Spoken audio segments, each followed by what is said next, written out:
అగ్ని ఏడంతలై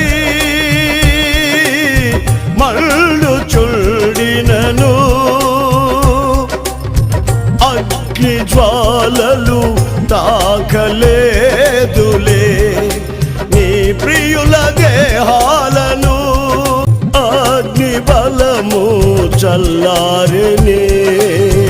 శత్రు సమూహము అల్లాడినే నేను నీ స్వాస్థ్యమే నీవు నా సొంతమే